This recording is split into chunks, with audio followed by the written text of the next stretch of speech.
Hey guys, Jack here bringing you my Battlefield 4 first impressions post Gamescom. I spent a lot of time playing the game last week. I got to try Obliteration on the PC, the new game mode. I tried Conquest on the PC and also Domination on the PS4. I'm going to share my impressions of the game. I'm going to talk about the new stuff, the stuff I like, the stuff I don't like. Let's get into it. Before I start, remember this is pre-alpha content. Everything is subject to change. Things change a lot in games development. The game you see here may be very different from the game that's released in October. I doubt it very much, but things are always subject to change. So don't take that everything that I say is set in stone, because it could change by the launch. I want to start off with Suppression, seeing as this is a big topic and it's an important thing. Everyone talks about it in BF3. How is the Suppression in BF4? The Suppression in BF4 is great. Close to medium range combat, you don't notice it at all. Well, you know it's a visual effect. Obviously you can see on the screen that it's sort of like a tunnel vision and the Vaseline starts building up. But in terms of your bullets are still going where you're aiming. All it does is it adds a little bit of weapon sway. So if you're a good player and you're suppressed, you can still keep your aim on target and get accurate shots on that bad guy. In BF3, when you're suppressed, your bullets go off at 45-degree angles. It doesn't just happen to me. There's plenty of occasions when I've got something like a shotgun, I'm face to face with someone, I'm suppressed, I'm aiming directly at them, but my shot completely misses because I'm suppressed, and it's quite irritating and frustrating. You feel like you've been cheated.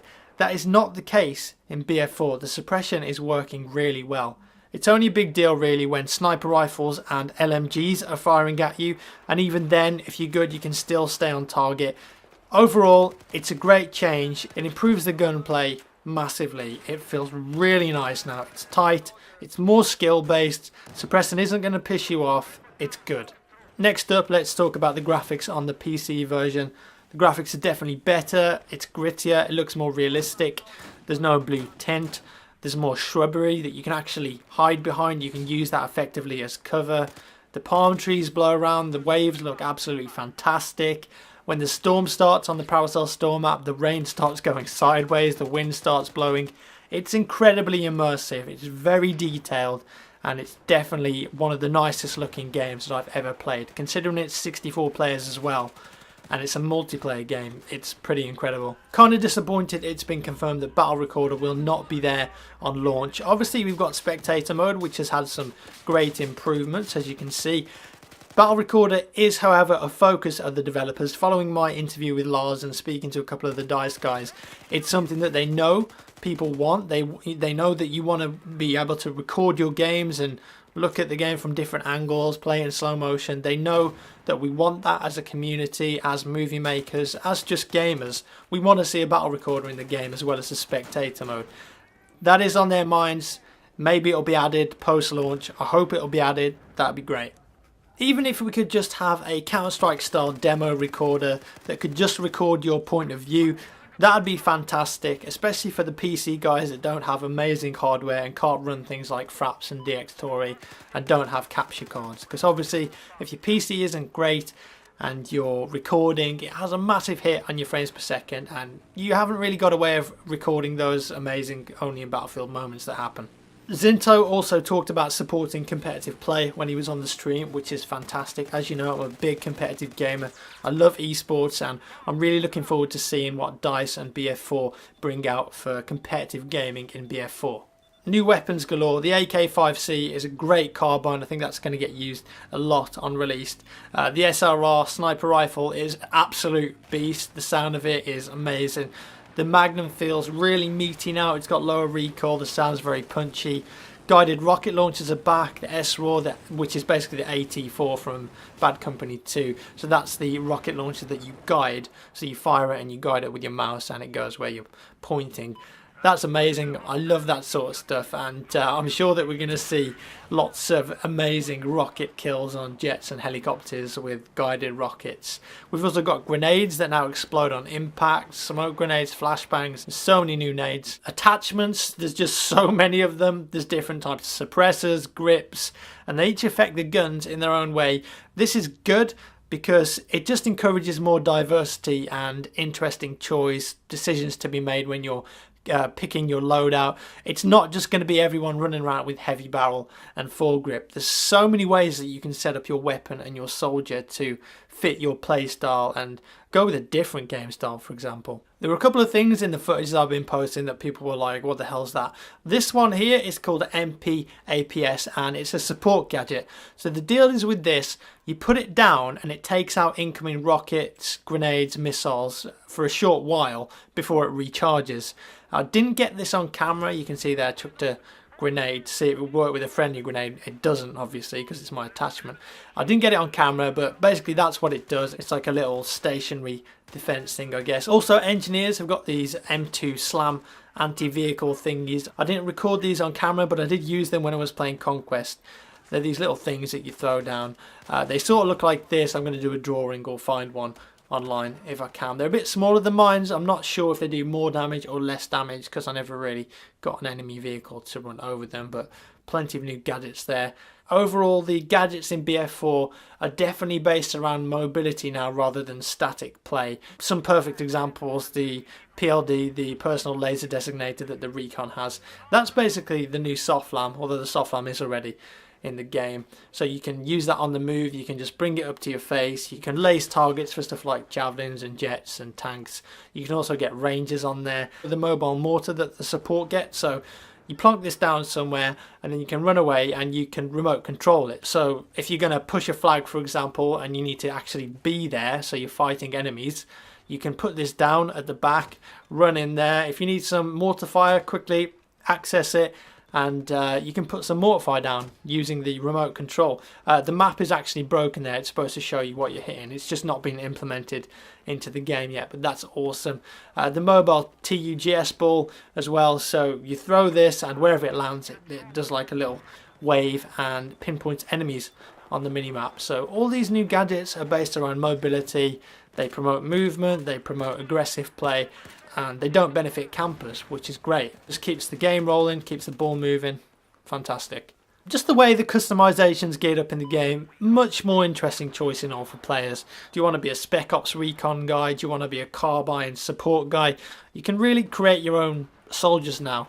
I'm disappointed there's no physical appearance customization apart from maybe the camo that the soldier wears.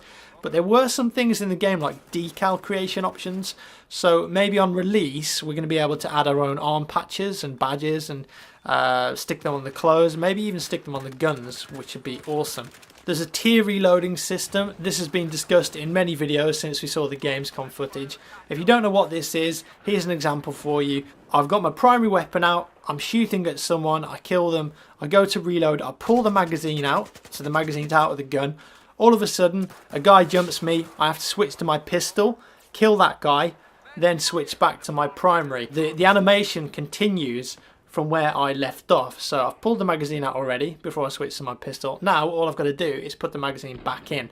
So it saves time. It's a really cool idea. I'm sure we're going to see this in a lot more shooters now. It just makes sense. If I've already taken the magazine out of the rifle, why do I have to put it in again? There's just so many features that have been added to the game that the community requested, and it's brilliant that DICE are looking on Reddit, they're looking on Battlelog, Twitter, and they're listening to our opinions, our collective opinions and our desires, and they're adding them to the game, actually taking the feedback that the community is giving them. They're not just listening to their internal QA testers, and they're making a great game out of it. Good stuff. I think some of the UI elements are still a bit too big, especially the icons on the screen. A lot of other people said this too. The bomb icon in particular, it's so massive you can't actually see what you're shooting at if the target's more than like 30 meters away. Also the flag icons are too big, the MCOM icons, they just get in the way sometimes. I think they need to be toned down a little bit. As far as I could tell as well, the minimap, there's still no way to differentiate between friendlies and enemies that are above and below you. They just appear as a triangle arrow thing still, so it'd be nice to see some differentiation there. A lot of people have asked me about the peeking in cover system. This has been talked about a lot, but we've never seen footage of it before. On the PS4 version, you actually use the 6-axis controller to do this, so you're up against the corner, you tilt the controller because it's got the gyro stuff in there, and you sort of peek and lean out. The PC version, a couple of times the prompt comes up on the screen. You can see this in some of the footage from Gamescom, but I couldn't seem to get it to work. Whether it's not implemented in the PC version yet, I'm not sure, but the basic premise is you're near cover, you right click and you lean out or above the nearest cover. So it's contextual leaning. Far Cry 3 has it, COD Ghosts have it, plenty of other games have it. Now regarding the PS4 version, I played this behind closed doors in the EA Business Lounge on 2 separate occasions. It was on a PS4 dev kit, domination mode, 16 players, infantry only, no vehicles. To start off, 60 FPS makes a massive difference to console Battlefield.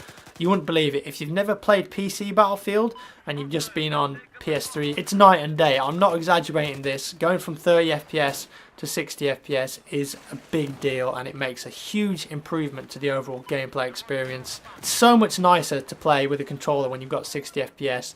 The PS4 controller, the triggers and the thumbsticks are great. I could aim quite well. The people I was with, even those that don't play BF3, really enjoyed it on PS4. It's smooth. I know graphically some websites have said that PS4 Battlefield 4 isn't that impressive, and here's my thoughts on that matter. Number one, it's a world apart from the PS3 and the Xbox 360 versions. The lighting and the textures look great. If I could compare it to something, it's probably like PC on medium settings. You could tell it wasn't native 1080p because it wasn't as crisp as 1080p should be.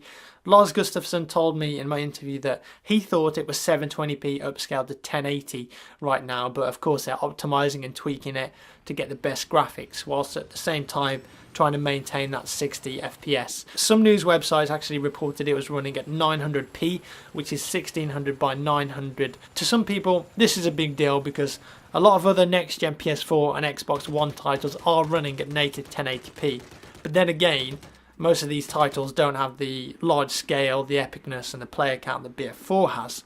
This is the way I look at it. I think people are expecting a bit too much from some next gen PS4 and Xbox One games. As Patrick Back said, you've got to make compromises with the new console hardware, and I'm sure if DICE wanted to do it, they could do BF4 multiplayer, native 1080p, max graphics, but it'd probably be limited to 32 players and it would probably run at 30 FPS.